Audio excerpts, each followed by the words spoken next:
Bismillahirrahmanirrahim. Assalamualaikum warahmatullahi wabarakatuh. Alhamdulillahi rabbil alamin. Wassalatu wassalamu ala habibina wa rasulina sayyidina wa maulana Muhammadin wa ala alihi wa ashabihi ajma'in, amma ba'd. Kita awali dengan doa menuntut ilmu. Ikuti kami. Bismillahirrahmanirrahim. Rabbi zidni ilman, Allahumma anfa'ni bima 'allamtani wa 'allimni ma yanfa'uni warzuqni ilman yanfa'uni. Amin. Alhamdulillah, Allah berikan kita banyak sekali kebaikan dalam Islam, kebaikan dalam iman, kebaikan dalam kesehatan. Mudah-mudahan Allah kumpulkan kita selalu bersama orang-orang yang baik di dunia, dan kelak kita juga dipertemukan kembali dalam kebaikan surganya. Amin. Cukup lama kita tidak bertemu dari sebelum lebaran. Mau lebaran lagi ya, sudah mau lebaran lagi karena sekarang sudah malam ke-9 bulan Dzulqa'dah. Kurang lebih 1 bulan lagi sudah kita akan memasuki bulan Dzulhijjah. Secara teori bulan-bulan ini mestinya umat Islam ini lagi semangat-semangatnya secara teori. Kenapa? Nah, karena kita sudah mengalami proses tarbiyah sehingga kita menjadi Idul Fitri, menjadi suci. Fitrah itu kan maknanya pertama adalah suci. Fitrah. Idul Fitri artinya kembali kepada kesucian. Sesuai dengan janji Rasul, siapa yang puasa dengan iman dan berharap pahala, Allah ampuni dosa-dosanya. Setelah sebulan kita puasa, Idul Fitri, kembali kepada suci. Maka fitrah itu bukan suci di sini, bukan bermakna fisik.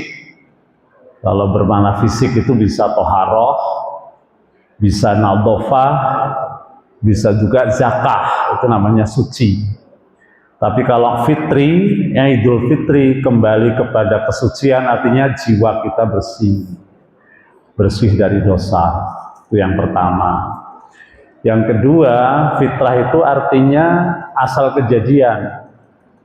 Dalam perspektif Islam, bahwa bayi dalam pandangan Islam dari dulu sampai nanti hari kiamat, apakah itu lahir dari hasil pernikahan atau di luar pernikahan, yang namanya bayi dalam perspektif Islam adalah suci. Kullu mauludin yuladu alal fitrah. Sesungguhnya setiap bayi yang lahir, mereka kondisinya adalah suci. Nah, itu makna yang kedua, asal kejadian kita suci.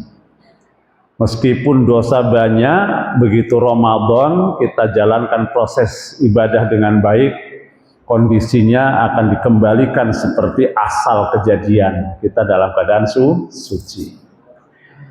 Yang ketiga, makna fitrah itu adalah Islam.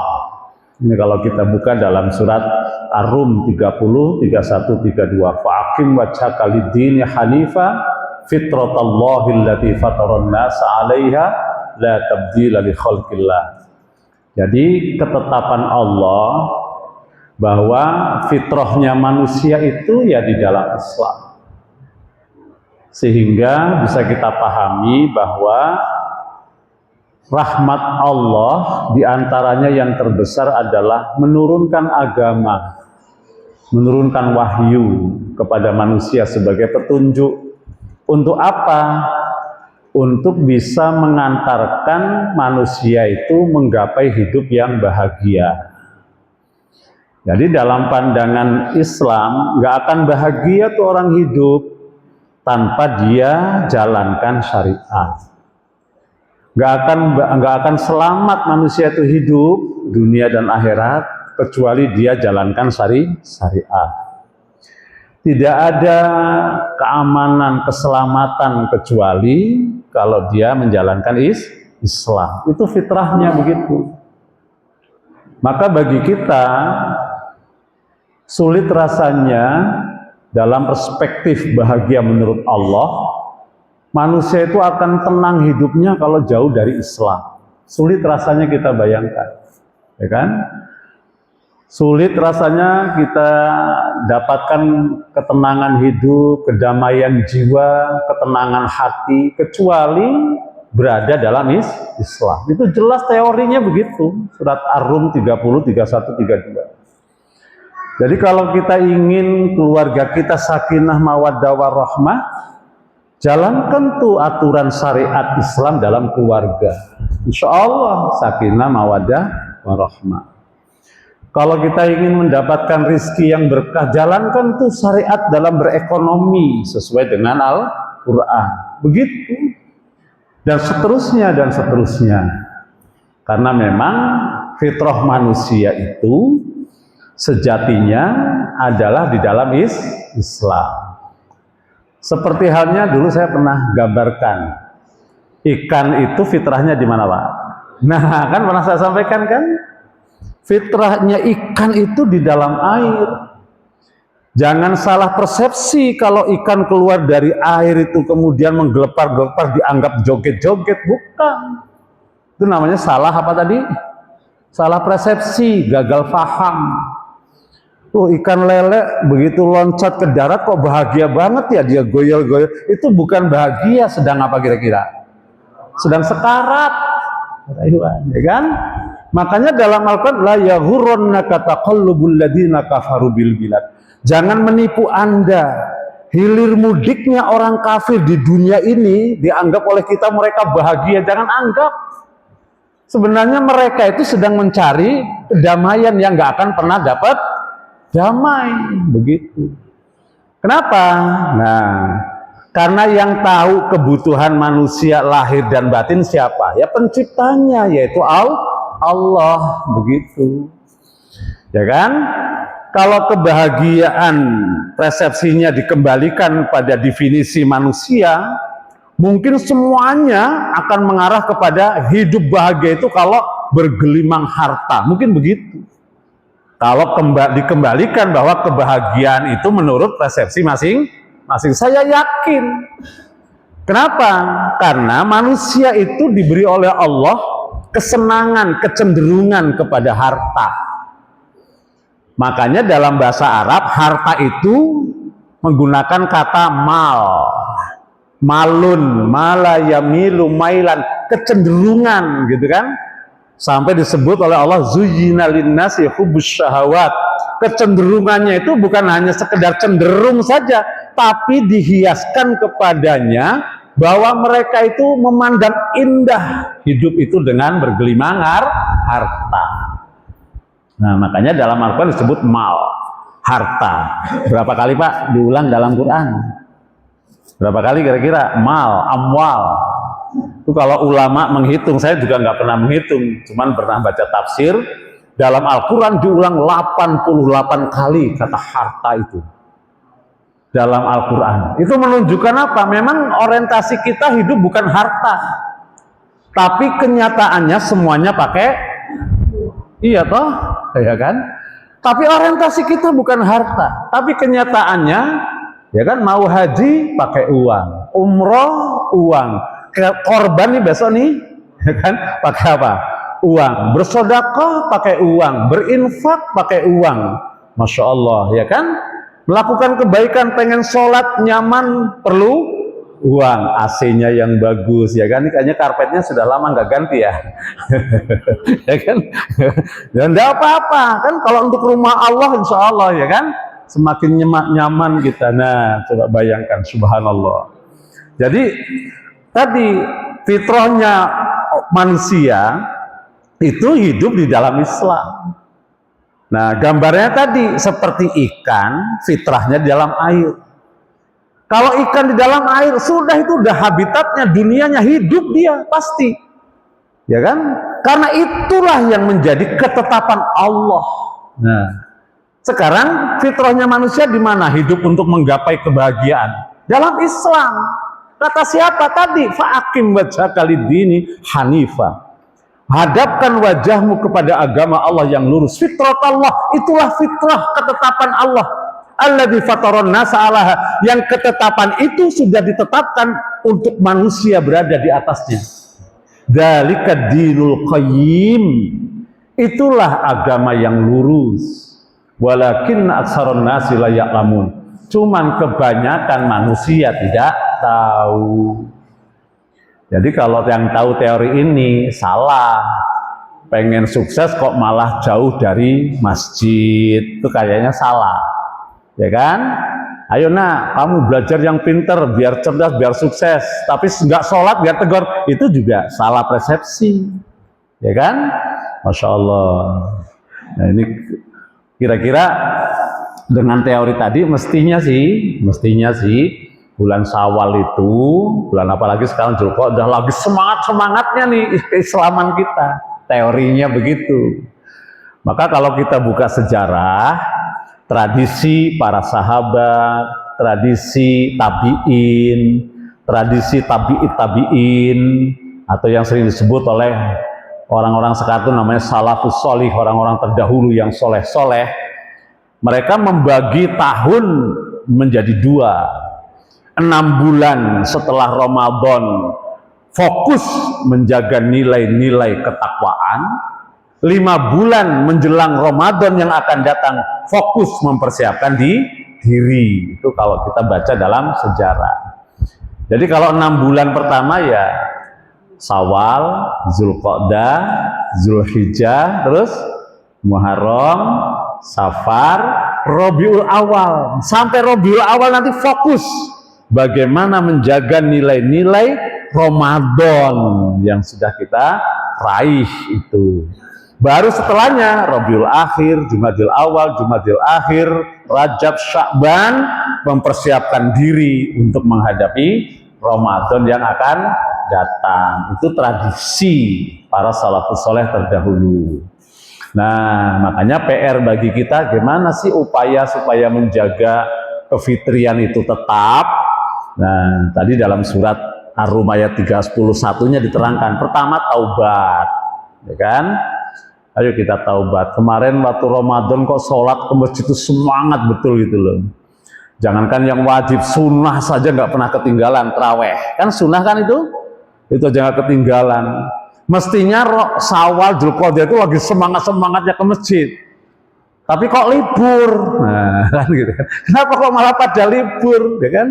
Ini teorinya yang salah apa pahamnya kita yang belum pas, ya kan? Ya kemarin sampai tuh target kan, yang tadarus, yang kemudian apalagi kiroah, kemudian tilawah, tadabur, itu kan hatam. Syawal hatam nggak kira-kira?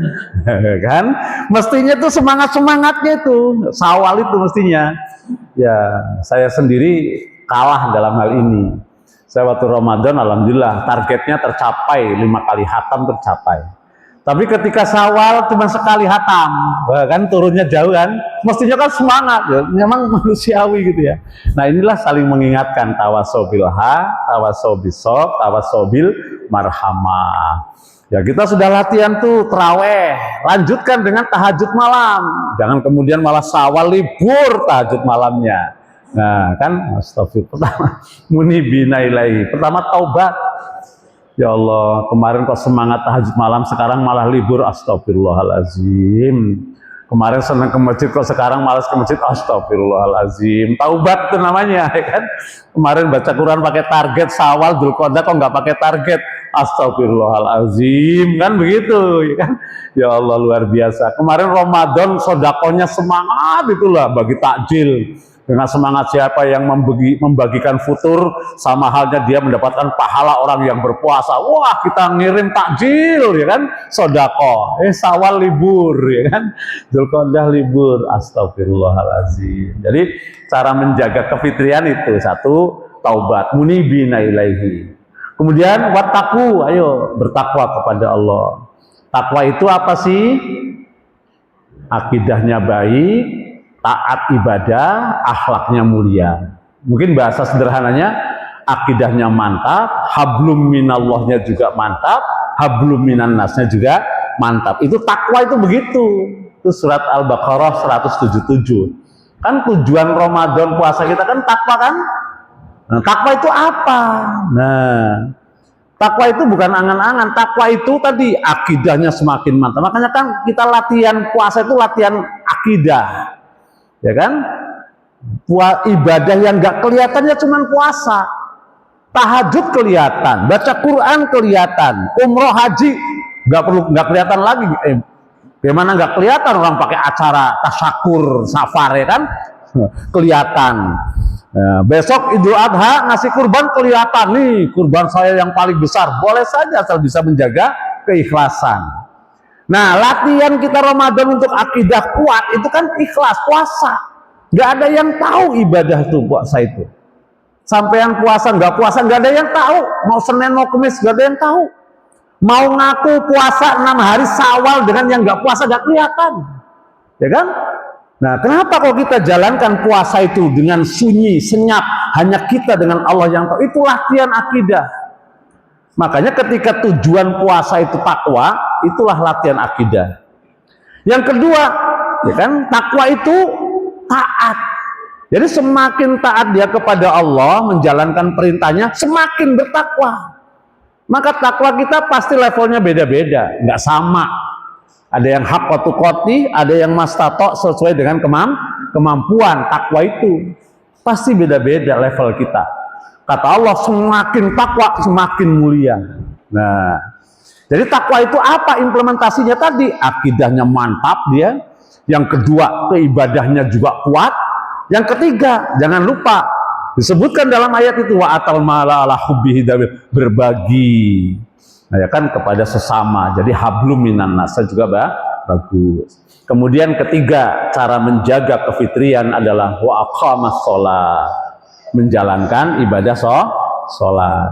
Yang keempat, wala takunu minal musyrikin, jangan termasuk orang-orang musyrik. Dalam hal ini musyrik dalam hal ibadah. Kenapa? Karena ada orang yang musyrik akidah, ada musyrik ibadah. Musyrik akidah itu kalau seumpama menyembah Allah tapi juga masih yakin kepada dukun, itu namanya musyrik akidah, ya kan? Minta tolong kepada Allah tapi juga masih senang menggunakan apa tadi? Pelaris, seumpama gitu ya. Ada nggak sih? Masih ada nggak sih? Seumpamanya begitu. Jadi itu namanya secara akidah, menduakan Allah. Nah, kalau musyrik dalam ibadah, dia kemas syariat itu, tapi cara menjalankan syariat dikembalikan kepada persepsinya, pemahamannya.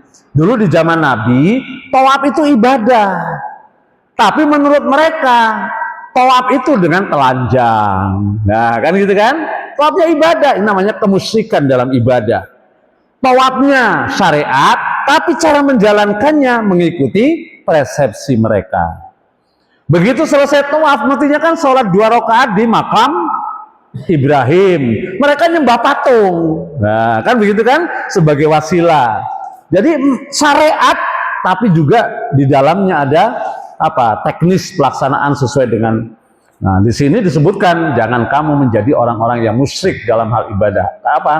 Jadi ibadahnya mengikuti Allah, tapi cara pelaksananya tidak mengikuti contoh Rasulullah Shallallahu Alaihi Wasallam. Begitu ya. Nah, bisa dipahami Pak Iwan. Maka kalau dalam hal ibadah, sami'na wa ta'na. Qul in kuntum tuhibbunallah fattabi'uni. Jika kamu mencintai Allah, ikuti aku, kata Rasulullah. Jangan sholawatnya saja yang seneng, tapi ibadahnya males. Sholawat itu bagian cinta kepada Rasul. Tapi menjalankan ibadah sesuai dengan sunnah Rasul, itu juga wujud konkret dari cinta kepada Rasulullah Shallallahu Alaihi Wasallam. Begitu. Seperti sholat seumpama kan, sholat nih, kata Rasulullah, sholat berjamaah itu sudah luar biasa. Tapi kata Rasulullah, sempurnakan sholat berjamaah Anda. Dengan apa? Rapatkan shop. Sami'na wa ta'na saja, kan rumusnya begitu. Sami'na wa ta'na. Kalau kita persepsikan, masjidnya lebar, longgar-longgar, ya nggak apa-apa. Ya karena memang longgarnya sholat juga nggak membatalkan sholat. Cuman kalau shollu kama ra'aitumuni usolli, sholatlah kalian sebagaimana kalian melihat aku sholat. Dari mana kita bisa melihat Rasul sholat? Kan dari hadis-hadis Nabi. Lah Nabi itu nggak pernah mengawali takbiratul ihram sholat sebelum makmumnya itu lurus dan rapat. Jadi kalau setelah azan Rasul menghadap ke makmum, sawu, luruskan sufufakum, sawu sufakum, fa inna taswiyatas sufuf min iqamatis sholat. Alziku ka'ban bi ka'bin wa mangkiban bi mangkibin haddu wasuddul halal. Luruskan, rapatkan, tutup rapat-rapat celah, jangan sampai ada peluang setan masuk. Nah, baru kita lihat gimana sahabat reaksinya. Jadi ketika Rasul menyatakan sawu sufakum, sahabat tuh sibuk, masing-masing dirinya mengatur dirinya, rapat belum, nempel belum dengan saudaranya. Begitu. Nah, yang kita lihat kan dari mana? Dari mana tadi? Dari hadis Rasulullah SAW. Gak usah dipersepsikan, bismillah saja, sami'na wa ata'na, ayo kita praktekkan, kan begitu. Nah, setuju nggak? Setuju nggak? Walaupun kalau sholatnya renggang tetap sah. Makanya imam suka nyampaikan lurus rapat, karena lurus rapat bagian dari kesempurnaan sholat berjamaah. Ada hadis lain apa? Man wasolahullah. Siapa yang menyambung sopnya rapat, Allah sambungkan hatinya. Waman qata'allahu. Siapa yang memutus sop ini jarang, Allah putuskan hatinya. Nah, boleh jadi kita nih, ya Allah, dengan tetangga jarang mendoakan, ketemu dengan saudara mengucapkan salam jarang. Apa yang membuat kita berat sebenarnya, gitu ya? Assalamualaikum, waalaikumsalam. Sama-sama jalan pagi, assalamualaikum. Apa yang membuat kita berat, kira-kira? Boleh jadi nih, ya kan? Kok nggak ngelihat itu sakit tetangga Allah? Waktu saya sakit dia nggak nengok saya. Loh, yang ada catatan dendam. Padahal kalau dalam Islam hadisnya jelas, hakul muslim alal muslim situn, gitu kan? Hak seorang muslim terhadap muslim yang lainnya ada 6 perkara. 1, apabila bertemu berilah salam, ya kan? Apabila apa lagi? Wa idza laqitahu fasallim alaihi. Apabila wa idza stansaka fansahu, kalau dia minta nasihat berilah nasihat, ya kan? Kalau nyambung hatinya sebenarnya nasihat, Mas, kayaknya seminggu ini nggak kelihatan ke masjid, sibuk ya, gitu kan? Nah, kalau yang positif, ya kan? Alhamdulillah, terima kasih Mas, saya diingatkan. Sampean bapak saya bukan, kakak saya bukan, adik saya bukan, tapi menasihati saya supaya baik. Nah, kalau yang berpikirnya positif, kalau yang berpikirnya negatif, kayak lo udah paling bener aja nasihatin saya, kan gitu kira-kira. Kayak keluarga kamu udah beresin keluarga orang lain, kan itu namanya negatif, artinya hatinya nggak nyambung. Padahal kalau kita baca ayatnya apa? Supaya nggak merugi, tawasobil haq, tawasobisob, nggak berhenti di ayat lain, tawasobil marhamah. Ini menjadi bagian dari kriteria orang Islam dalam kehidupan sosial. Begitu, tawasobil haq, tawasobisob, tawasobil marhamah. Begitu. Coba kalau sekarang kan sensitif, Mas sampean ngajinya rajin gitu, tapi kok keluarganya nggak pakai kerudung ya, nggak pakai jilbab. Wah, kalimat itu udah menusuk banget tuh. Wah, dendamnya seumur hidup gitu kan kira-kira. Padahal kalau dipikir-pikir, iya ya, dia kan apa maksudnya? Saudara saya bukan, tapi maksudnya baik, dia menasehati kita supaya hidup kita ini mendapatkan ridho Allah. Kan mestinya begitu kalau berpikirnya positif. Nah, apa nih yang bisa menyebabkan seperti itu? Boleh jadi karena kita nggak menjaga tadi. Sholat itu sebagai wujud ketaatan kita kepada Allah, tapi di sisi lain ini bagian penting untuk kita silaturahim. Sholat berjamaah itu, masya Allah. Kok sampai sana-sana ya? Tadi ngomongin apa ya? Oh ya, hidup dengan rukun ya. Oh, cara menjaga fitrah supaya selalu terjaga. Isa jam berapa nih? Jam 7, berarti seperempat jam lagi. Itu buku yang itu sudah habis toh? Jilid 1 sudah habis, sudah selesai. Kita sekarang sudah masuk jilid kedua. Nah, saya memang lagi pesan belum ada anunya nih. Saya tapi fotokopi nggak banyak tadi, hanya 10 saja. Jadi kita sudah masuk kajian Sirah Nabawiyah di jilid yang kedua. Terakhir itu waktu itu sudah bicara tentang Rasulullah hijrah sampai di kota Madinah. Nah, kita sudah mulai masuk periode Madinah. Jadi buku yang pertama kemarin, ketika kita bicara tentang perjalanan dakwah Nabi sebelum hijrah, itu adalah fase Mekah. Jadi ketika Nabi di kota Mekah. Nah, ayat-ayat yang turun di kota Mekah namanya ayat Makkiyah. Nah, sekarang ini sudah masuk ke periode kedua hijrahnya, pasca hijrahnya Nabi ke Madinah. Nanti ayat-ayat yang turun di kota Madinah disebut Madaniyah. Nah, gitu kan. Nah, kalau dulu di kota Mekah Nabi belum punya basement, belum punya wilayah, belum punya tempat yang permanen untuk ibadah, jangankan permanen, ya kan, dikuyo-kuyo terus, ya kan. Nah, begitu nanti di kota Madinah Rasul hijrah ke sana, diberikan oleh Allah tempat melalui sahabat-sahabat Ansor, gitu kan. Nah, beliau mulai menata kehidupan Islami, mulai menata kehidupan sesuai dengan syariat Islam. Maka disebut dengan Madinah, kota Madinah. Maka nanti muncul istilah piagam Madinah. Apa saja yang terjadi setelah Nabi hijrah di kota Madinah, inilah yang akan kita bahas pada pertemuan ini dan yang akan datang. Nah, kalau yang lalu bicaranya sebelum hijrah, apa yang kita dapatkan? Banyak berbagai macam tantangan, hambatan dari orang-orang Quraisy terhadap dakwah Nabi Muhammad Sallallahu Alaihi Wasallam. Nah, ini masih 10 menit, lumayan kita baca, ya kan? Namanya kayak prolog, gitu ya. Nanti libur lagi, lebaran lagi, gitu kan? Ya, baik. Bismillahirrahmanirrahim. As-sanatul ula minal hijrah. Peristiwa-peristiwa yang terjadi pada tahun pertama setelah hijrah Nabi Muhammad Sallallahu Alaihi Wasallam. Jadi penamaan kalender hijrah ya sejak ini nih. Jadi kalau kalender hijriah, berarti dihitung dari hijrahnya Nabi Muhammad Sallallahu Alaihi Wasallam. Kenapa kok nggak dari kota Mekah? Karena itu istihad dari sahabat Umar bin Khattab. Namanya istihad. Nah, kalau mungkin sekarang ramai ya namanya bid'ah, nah kan gitu ya. Ini bid'ah yang dibuat oleh Umar bin Khattab. Makanya kalau Gus Baha menjelaskan gampang. Jadi yang namanya hal-hal baru tapi sejalan dengan syariat bukan namanya bid'ah.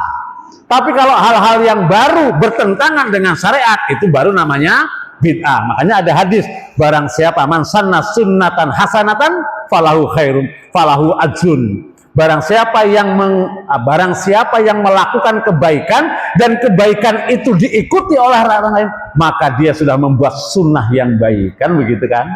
Nah, jadi banyak hadisnya. Jadi termasuk penamaan kalender hijriyah yang diistihadkan Umar bin Khattab.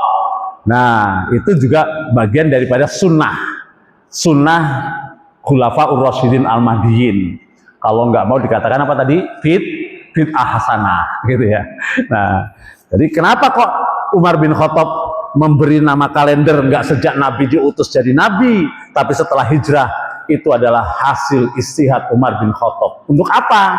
Mengenang betapa besarnya makna hijrah dalam perkembangan dakwah di masa Rasulullah Sallallahu Alaihi Wasallam. 10 menit lagi, pointer pertama. Fisanatil ula minal hijrah. Pada tahun pertama dari hijrah, apa yang dikerjakan Rasulullah? Bana Rasul Sallallahu Alaihi Wasallam masjidahu as-syarif. Rasul pertama yang beliau lakukan di Madinah adalah membangun masjid beliau yang mulia. Namanya masjid apa? Masjid Nabawi. Nah, Jadi di sini Rasul mulai membangun masyarakat. Nah, membangun masyarakat Islam ya dengan membangun masjid. Nah, jadi masjid itu bagian dari langkah strategis yang besar maknanya untuk membangun masyarakat. Basic membangun masyarakat Islam ya di masjid. Maka nggak salah kalau seumpama ada ulama menyebutkan pengen lihat seberapa tinggi nilai keberagaman di satu daerah, lihat saja masjidnya. Kalau masjidnya sholatnya ramai berjamaah, berarti tingkat keberagamaannya bagus. Begitu. Kenapa? Ya bisa saja, itu kan namanya pendapat, konklusi, perenungan dari ulama. Mungkin dilihat dari banyak dalil.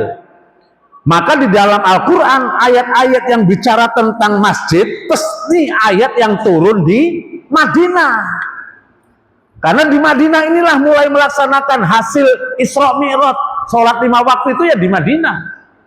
Sebelum di Madinah, kan turunnya sebelum di Madinah. 2 tahun sebelum hijrah, peristiwa Isra Mi'raj yang hasilnya sholat 5 waktu. Apakah bisa dilaksanakan? Bisa dilaksanakan, tapi tidak kondusif. Ya kan? Karena apa? Tempatnya belum ada, situasinya tidak kondusif. Jangankan mereka aman beribadah, baru mau sholat saja sudah dipuyok-puyok. Nah, begitu. Kapan kesempatan itu? Disinilah Rasulullah begitu hijrah ke Madinah, beliau membangun masjid. Maka disebutkan tuh, ya kan? Innama ya'muru masajidallahi man amana. Surat apa itu? At-Taubah ayat 18. Surat Taubah turun di mana? Di kota Madinah. Di situ menjadi ketetapan. Kalau ingin melihat orang itu beriman, lihat saja ke masjid apa enggak. Jadi nggak perlu teriak saya beriman, tapi nggak mau ke masjid. Innama ya'mur, hanya saja orang-orang yang mau memakmurkan masjid, mereka yang beriman kepada Allah. Hanya saja. Jadi kalau kita ingin tahu jamaah yang beriman yang sesungguhnya, lihat saja. Lebih menukil lagi, kata ulama nih, kriteria orang yang soleh itu dilihat dari sholat isya dan sholat subuh. Nah, jadi kalau sholat isya dan sholat subuh, ini orang beriman semua, ini orang soleh semua. Kata siapa? Tadi, kalau orang munafik paling berat adalah sholat isya dan sholat subuh. Masya Allah. Di mana Allah terangkan itu? Di Madinah. Kok di Madinah? Lawang masjidnya saja dibangunnya di kota Madinah, kan gitu. Nanti kita buka lagi dalam surat An-Nur. Masjid itu untuk apa? Kan? Nah, itu dalam surat An-Nur 24, 25, 26. Rumah Allah itu untuk apa? Anturfa'ah, untuk berzikir, untuk bertasbih, untuk mengingat Allah. Itulah masjid. Fungsinya lain lagi, apa lagi? Fihi rijalun yuridu ayyatahharu. Masih dalam surat At-Taubah. Di masjid itulah banyak orang datang. Untuk apa? Membersihkan diri. Nah, makanya disitulah kemuliaan takmir masjid. Nah, jadi takmir masjid itu sebenarnya satu profesi yang sangat mulia, gitu ya. Coba Nabi Ibrahim jauh-jauh hijrah dari mana? Palestina ke Masjidil Haram untuk menjadi takmir masjid. Masya Allah. Menjadi takmir masjid bersama Nabi Ismail alaihi salam. Jadi semakin disediakan tempat masjid itu nyaman untuk ibadah, untuk zikir, untuk ingat kepada Allah, dan semakin orang banyak merasakan manfaat yang besar dari masjid, semakin besar pahalanya takmir masjid. Nah, kita yang kadang-kadang salah persepsi, kira-kira takmir masjid itu kelas elit apa kelas alit? Dalam pandangan manusia, alit lah, kerjaannya cuma takmir masjid, kan gitu kan? Padahal itu mestinya kelas elit. Nah, gitu ya, kelas elit. Loh, bicaranya kan bukan masalah dunia, tapi masalah akhirat, gitu kan? Menyediakan hal-hal yang kaitannya dengan akhirat, bekal hidup yang abadi. Nah, takmir masjid. Mungkin nanti kalau presidennya orang yang soleh gitu ya, takmir masjid bisa 2 kali lipat itu UMR-nya. Dibanding kan itu kira-kira, karena takmir masjid itu luar biasa, ya kan. Lanjut ya, nggak terasa udah 4 menit. Waqad amila fihi binafsihi. Nah, dalam proses pembangunan masjid, Nabi itu langsung turun. Nah, jadi tidak hanya mengomando, ya itulah namanya peran umarok itu ya, peran pemimpin. Jadi dalam hal-hal amal dia itu menjadi contoh. Makanya ada kalimat hikmah lisanul hal afsoh. Jadi perbuatan, action, gitu ya, dalam suatu keteladanan itu lebih fasih daripada kalimat yang panjang nasihat lisan. Jadi Nabi mencontohkan, begitu membangun masjid Rasul paling depan, kan yang lain malu. Rasul ngangkat batu, yang lain semuanya ngopi kan malu, ya kan? Pada duduk-duduk ngopi, lu Rasul aja kerja, masa kita ngopi, kan malu gitu kan? Rasul paling depan, masya Allah. Disebutkan waqad amila fihi binafsi liyurahhibal muslimin fil amal. Nah, maksud Nabi memberikan contoh langsung terjun di lapangan liyurahhiba, untuk memberi motivasi kepada muslim lain dalam beramal. Nah, begitu ya. Jangan kalau jadi pemimpin, ya kan, lagi enak muncul di lapangan, lagi susah hilang dari masyarakat. Enggak begitu. Rasul nggak nyontohkan. Justru hal-hal yang sangat strategis, apalagi itu penting untuk kemaslahatan umat, tampil paling depan. Itu yang namanya pemimpin, menjaga marwah, melindungi, dan seterusnya. Nah, itu pointer pertama. Apa kegiatan Nabi setelah hijrah? Apa tadi?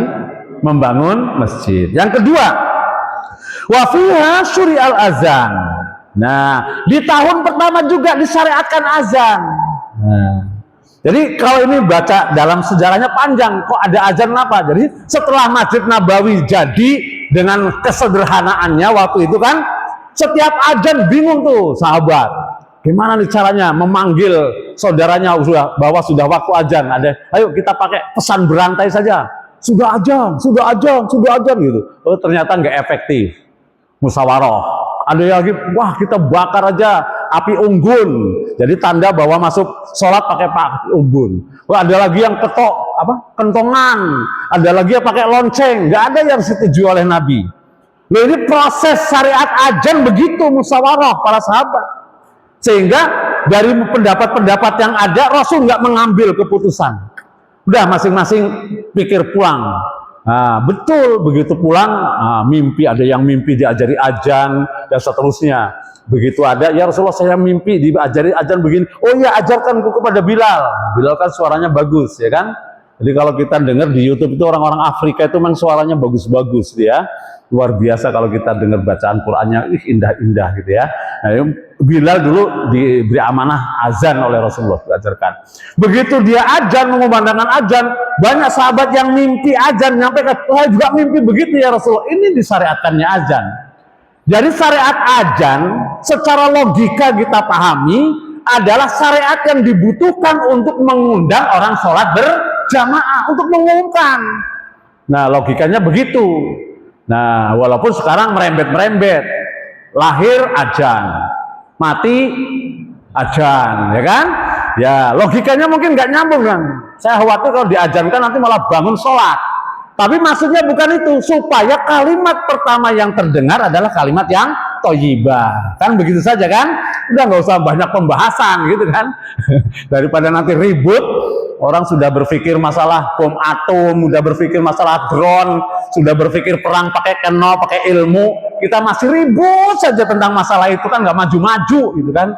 Ya Allah, ya kan, perang Iran sama mana? Kemarin kan sudah, mana ada yang pasukan berhadapan lawan satu, nggak ada, mainnya sudah kirim drone, ya kan, kirim rudal, ya kan, pakai ilmu semua, kan? Masya Allah, sudah ilmu secanggih itu. Nah, kita di Indonesia masih ributnya masalah kunut, masih dibahas, masalah azan, bismillah jahar, nggak kelar-kelar, ngajinya juga nggak urutan, gitu. Ya Allah, luar biasa, subhanallah. Saya diamanati jadi pimpinan pesantren 3 tahun lebih nih.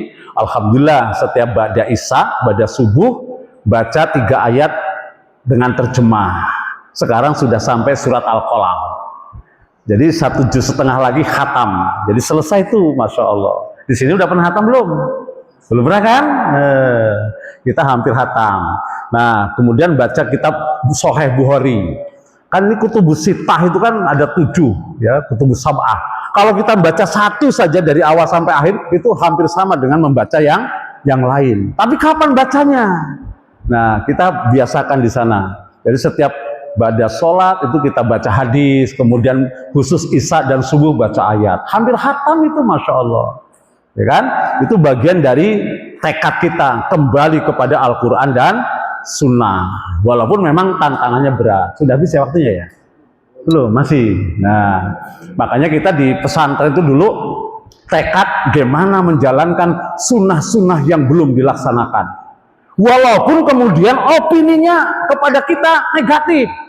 Ini kampung syariatnya beda nih, Islamnya lain gitu ya. Dulu kita banyak dicurigai itu, dulu ada peristiwa Warsidi di Lampung Tengah. Loh, pesantren kita dikepung karena dianggap negatif. Apa sih yang membuat kita negatif? Tahun 90 kita ini sholat sudah baca hadisnya kan? Ayo sholat lurus dan rapat. Kita sholatnya lurus dan rapat. Begitu mereka ada yang sholat ikut kita, isunya beda. Tuh sholat di pesantren sana injek-injekan. padahal lurus rapat dianggap injek-injekan, kan negatif kan gitu, masya Allah. Nggak apa-apa lah, namanya melaksanakan. Kita kan cuma belajar melaksanakan dalil, sebenarnya menjalankan dalil. Bukan mau membahas dalil, menseminarkan dalil. Ngapain dalil yang sudah jelas kok diseminarkan? Kan bisa dipraktekkan. Begitu dipraktekkan tadi negatif. Kita baca tentang isbal. Jadi isbal yang belakang-belakang ini nutup mata kaki, kita sudah dari tahun dulu. Cuman dulu kalau sholat celananya masih suka ngelewatin apa nih? Mata kaki. Jadi kalau ketika sholat digulung. Itu juga negatif. Pesantren itu sholatnya kayak kebanjiran, kan? Jadi setiap sholat apa nih celananya digulung. Oh ya Allah. Padahal kita cuma mengamalkan dalil saja. Sekarang kan sudah umum toh. Bikin celana nggak sampai bawah-bawah, di atas mata kaki. Jadi nggak perlu giling, nggak perlu gulung gitu. Kita dulu prakteknya begitu. Ajan awal Pak. Ajan awal tahun 91 kita baca dalilnya kan, kita praktekkan ajan awal. Sebelumnya kita sosialisasikan. Sampai yang ajan awal jam 3:30 waktu itu ditempeleng. Sampai sekarang orangnya datang suka minta maaf ya dulu. Sekarang begitu sudah dipraktekkan berpuluh tahun, kalau nggak ajan awal pada nanya, kok nggak ada ajan awal ya? Kenapa? Saya mau ke pasar kesiangan gara-gara nggak ajan awal kan gitu. Ya kita kan sekarang ke Mekah, lihat sana, masya Allah ya kan, ke Mekah ada ajan awal, di Madinah ada ajan awal, ya kan? Kita bukan mau membahas dalilnya sudah jelas kok. Rasul nanti di sini kaitan dengan ajan, masya Allah. Nah kita cuma melaksanakan saja. Itikaf baru-baru sekarang aja itikaf. Dulu kita tahun 90-an itikaf itu dianggap aneh, asing orang itikaf di masjid itu. Wayahnya mudik ngapain itikaf, kan? Dulu kayak kurang kerjaan gitu kan, masya Allah. Sekarang karena sudah dibaca hadisnya, keutamaan itikaf disebutkan dalam Al-Quran walaupun itu sunnah, masya Allah. Itikaf udah bukan sesuatu yang aneh lagi, ya kan? Masya Allah. Kita dari tahun 90 itu. Jadi dicap negatif itu pesantren kita. Apalagi kalau ini nih ajan. Begitu ajan kedengar hujan deras. Bagaimana cara menggugurkan kewajiban sholat berjamaah ketika hujan lebat saat azan? Rasul mengajarkan setelah hayya ala falah sallu fi buyutikum. Hadisnya jelas, nggak perlu pakai istihad. Kita tinggal ngamalkan dalil. Wah di sana dibuat ngamalin dalil kan? Ayo kita amalkan dalilnya. Setiap azan pas hujan sallu fi buyutikum, rame itu. Dulu kalau 90-an. Sekarang dalilnya cari, tinggal diklik saja muncul dalilnya. Ya kan, kita ngamalin dalil saja, itu saja sudah negatif, masya Allah. Ya kan, subhanallah. Dan seterusnya, apalagi termasuk ini membiasakan sholat subuh hari Jumat. Nah, kan rakaat pertama baca ayat sajadah, kedua baca surat apa? Hal ata alal insan. Nah, kita praktekkan. Ada lagi, karena mungkin ada yang datang sholat ikut. Saya jadakan di pertengahan sujud. Wah, itu aliran sesat. Sholat subuh 3 rakaat. Padahal kan sujud tilawah. Nah, masya Allah luar biasa itu. Nah, ini termasuk syariat azan ya. Nah, waktunya habis ya, waktunya habis. Baik, kita baru pada pointer yang kedua. Linubayyinal ghafil. Azan itu disyariatkan untuk mengingatkan orang yang lupa, wa yudzakiras sahi, dan untuk mengingatkan orang yang lalai. Liyakunal istima'u aman, untuk menjadikan seruan berkumpul secara bersama-sama ketika azan dikumandangkan. Jadi baru dua yang kita bahas. Apa peristiwa yang terjadi? Pertama, Rasul membangun masjid. Yang kedua, di Madinahlah disyariatkannya azan. Wallahu a'lam bishawab. Selanjutnya kita lanjutkan pada pertemuan yang akan datang, insyaallah. Subhanaka Allahumma wa bihamdika asyhadu an la ilaha illa anta astaghfiruka wa atubu ilaik. Assalamualaikum warahmatullahi wabarakatuh.